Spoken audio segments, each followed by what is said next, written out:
Now, Seb has joined us, of course, to discuss all sorts of interesting things. And Seb Stafford Bloor, we're going to start with the sort of tricky topic of Newcastle United and their ownership, because something happened in golf, correct me if I'm wrong, the first time anything's ever happened in golf, which was important. What was that, Seb? So, for those who don't follow golf, it has been probably the most controversial period in its history, because there is a big legal fight between the PGA Tour, which has sort of run the world's main golfing tour for eternity, and Live Golf, which is run by the Public Investment Fund, who own 80% of Newcastle. And over the past couple of years, over the past year even, they've sort of snatched away some of the biggest personalities and players in golf to compete in a new tournament. And there have been all kinds of arguments about whether these players can take part in old PGA Tour competitions, and obviously there's a lot of acrimony between different players and people within the sport. However, where this affects Newcastle is the fact that this little fight, well, part of this fight has ended up in court in America. And it's resulted in Yasser Al-Rumayyan, who is he's the chairman of Newcastle, but also the governor of the Public Investment Fund. He's been subpoenaed, and there have been a request for documents from the PIF. And the lawyers acting on their behalf have tried to claim a degree of immunity on their behalf, saying that Al-Rumayyan is a quote, sitting minister of the Saudi government.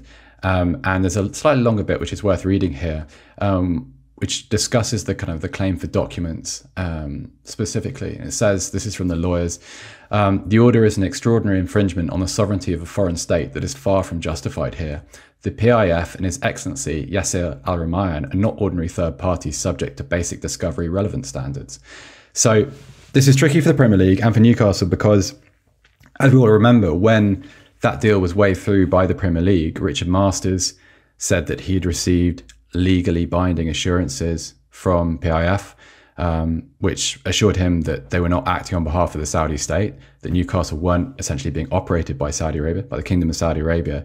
He also said that the Premier League retained not quite sure of what the terminology should be, but some kind of legal mechanism to remove PIF if these legally binding assurances were broken or contradicted. Yeah. So naturally, quite a few Premier League clubs, kind of unsure of which ones, but quite a few Premier League clubs are unhappy about this and are kind of exerting some kind of pressure on the Premier League to act.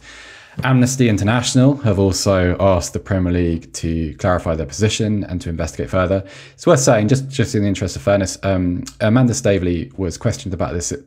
She's been taking part in some kind of summit over the past week, and she said that, quote, the undertaking was that Saudi Arabia would not control the club, full stop. That undertaking has been and is being honoured. So clearly she disputes that. But a really, really tricky position for the Premier League, and obviously Richard Masters, given that he was the one to give all of those assurances when the takeover went through. Yeah, we have the quote from Richard Masters in telling the BBC in November 2021 that if the organisation found evidence that the state was involved in the running of Newcastle, quote, we can remove the consortium as owners of the club. It sort of feels like it would be a big surprise, even though it seems kind of obvious, if that happened, Seb. You're not expecting that to happen. Yeah, a big surprise, because it would be completely unprecedented. Even if forgetting the Premier League, if you look at sort of English football's history and its recent past with owners, it's an extraordinary step for someone to actually be removed. It's really something really you associate with American sport, for instance. And the ability to kind of take a franchise away from somebody if they've done something awful or if they're not fit to run it.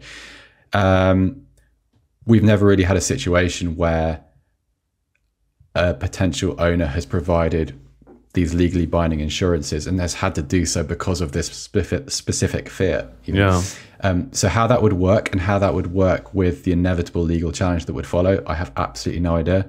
And I haven't actually, so we're recording this on a Monday, and I haven't actually seen any proper response from the Premier League. But then, no, I suppose this is involved in all kinds of other issues at the moment, including the charges against Manchester City and the legal fight that's obviously going to go on there.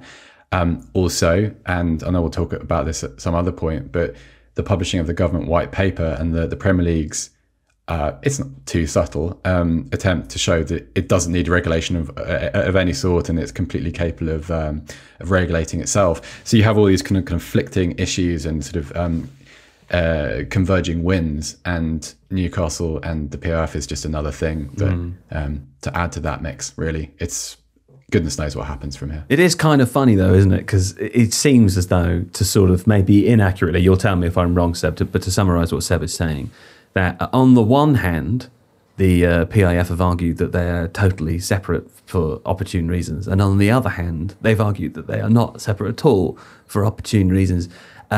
It's weird, John, that we kind of live in a world where, even though we know this, nothing's probably going to happen.